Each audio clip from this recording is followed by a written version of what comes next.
If you ever let yourself wonder what it was like to storm the beaches of Normandy June 6, 1944, your imagination is magnified inside Bedford's National D-Day Memorial. It's to all of those communities in our country that nurtured these citizen soldiers who went away to war, and so many of them never came home. April Cheek-Messier heads up the D-Day Memorial Foundation. A storyteller and history buff at heart, she knows the names of all 22 Bedford boys and knows the empty spaces they left behind.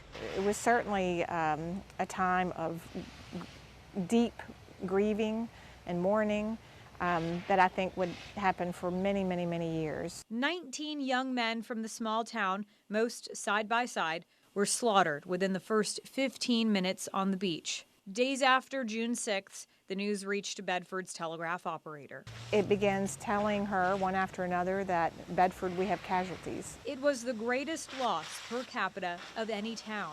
Little was known about what happened on D-Day by families at home until a veteran with a vision helped spur the movement for the National D-Day Memorial. Bedford stepped up to the plate. As has been the Foundation's practice for previous public programs, we shall dispense with formal introductions. President Bush came for the dedication in 2001 to see that vision come to life.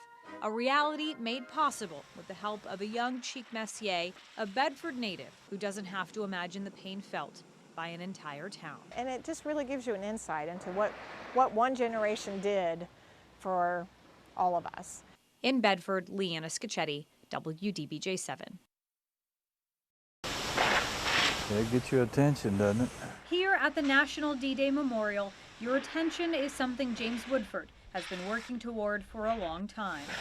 As a Bedford native, he knows the price this town paid on June 6, 1944. Just got to remember them boys, all of them. All of them, not just the 19 boys of Company A everyone has come to know, but one more young man, the 20th, whose sacrifice was no less great. I'm just thankful he's not forgotten, because it seems like he may have been. Woodford is the great-nephew of Benjamin R. Hubbard, killed on D-Day while serving with Company F. Woodford grew up knowing about his great-uncle, but details from his grandmother, Hubbard's sister, were scarce. We saw a picture and we would ask who he was, and she just said he died on Omaha Beach. Years later, Woodford and his wife began a mission to learn more. At the same time, So this is Benjamin Hubbard. the D-Day Memorial Foundation was doing the same thing. He's not a name that actually came up a lot over the years. They believe Hubbard grew up in Huddleston and later moved between Bedford and Roanoke County, but died at 28 or 29, 10 years before Woodford was even born. It's a fact that doesn't make Hubbard's untimely death any less meaningful. Well, it's my grandmother's brother, and to die on that beach, it's tough. Tougher still to think that Hubbard's life might have been forgotten, and that is why There it is, right there. Woodford is honoring his great-uncle in the memorial's Gold Star Garden, a brick laying the foundation of an everlasting tribute. It's good. It's, again, just so important to document the lives of these individuals and to tell their stories, because that's what really resonates with people. It's the stories. And so, with Woodford's help, Hubbard's story is now one that has the attention he believes his great-uncle so rightly deserved. It's a good honor. In Bedford, Leanna Scacchetti, WDBJ7. Twin brothers, torn apart by D-Day. The story of Roy and Ray Stevens has been told widely in recent years. That wasn't the case when Roy's daughter Kathy was a child. All we knew growing up was that he lost Ray. Ray and Roy Stevens were Bedford boys, members of the 29th Infantry who stormed France on June 6, 1944. Ray died on the beach at Normandy. Roy discovered his brother's dog tags on a grave days later.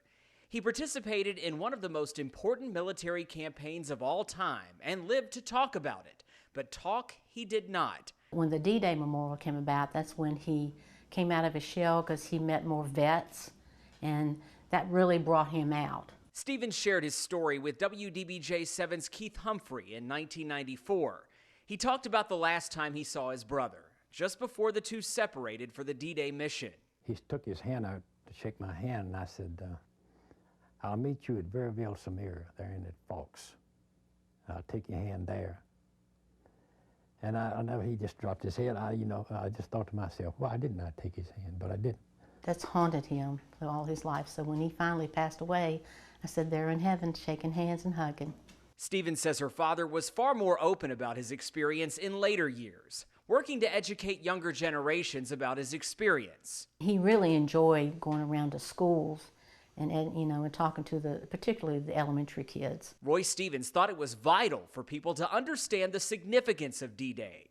Today, Kathy carries on that part of her father's legacy. I think it's very important that the children, know this and understand it, because they fought for our freedom, and that's what we have today because of that. In Bedford, Tim Saunders, WDBJ7. In this crowded room, you can pick any box off any shelf, open it, and you are almost guaranteed to find treasure. It's chilling sometimes to look at some of these artifacts and know that in some cases a man died holding this, these tangible reminders of what happened in World War II. John Long is in charge of this room, where you walk between war medals, pictures, and uniforms, bringing you closer to the most personal aspects surrounding June 6, 1944. This is one of the most poignant items in our collection. And in some cases, the exact moment everything changed. And it is stopped forever at 8:25 a.m., the moment we assume that he died. So this is actually recording the moment of the death of a D-Day hero. Most items were donated to the memorial by family, like these boots. That's the way he wanted it. He wanted these to be preserved. Long carefully curates, numbers, and stores each of the artifacts until the foundation can build a museum. Now at 11,000 items, some still stand out, like this heartbreaking letter from a devoted wife to her husband. It'll not be long until you can be done with all that and come home and enjoy a few months of quiet and calm. All my love is yours, Lynn. She did not know that her husband had been killed 5 weeks prior. It can be very emotionally stirring. But it's the emotions, the handwritten notes, and the endless boxes that humanize a moment in time that changed history. The artifacts didn't win the war, the men did. And the fact that they may have worn those dog tags is a reminder of what happened and why we need to remember it. The foundation is in the very early planning stages for museum and educational center for those thousands of artifacts. But until then, they did just dedicate this educational hut where some of those items will be on display. In Bedford, Siobhan McGurl, WDBJ7. There's a story in every step at the National D-Day Memorial. The memorial is laid out to chronologically tell the story of D-Day. Installations at the 50-acre site follow the timeline of Operation Overlord, starting with the planning and preparation stage, represented in the memorial's English garden. When visitors come here, what they find is our garden is in the shape of the SHAEF patch. And SHAEF stood for the Supreme Headquarters of the Allied Expeditionary Force, and those were essentially the planners for Operation Overlord, the invasion of occupied France. At the head of the garden, there's a statue of Dwight Eisenhower, Supreme Commander of the Allied forces on D-Day, perched under what appears to be a concrete gazebo. The structure represents an English folly called Southwick House, where planning for the D-Day landing took place. On the inside ceiling, a map of the invasion in small mosaic tile. The garden also has all of Eisenhower's commanders. We always point out the various generals that he was working with. The main plaza depicts the D-Day landing itself. Blue concrete represents the English Channel, separated by white lines into 5 sections, which symbolize the beaches invaded by Allied forces. It's bordered by a reflecting pool, filled with imagery of soldiers storming the coast. One of the most striking scenes, of course, is the abstract replica there of the Higgins boat, or the LCBPs that were used on D-Day, with a ramp down in the front. And this is what the troops would have come in on D-Day. A high wall bordering the reflecting pool represents the cliffs of Normandy, scaled by soldiers depicted in bronze. They lead to a Victory Plaza, featuring the memorial's iconic Overlord Arch. It is exactly 44 feet 6 inches tall for the date of D-Day, June 6, 1944. The arch is flanked by 12 flags, one for each nation in the Allied Expeditionary Force. At the center, a solemn statue called the Final Tribute, designed to look like the temporary graves of soldiers after the invasion. It's a powerful statement that to secure victory, America and its allies had to pay a steep price. In Bedford, Tim Saunders, WDBJ7.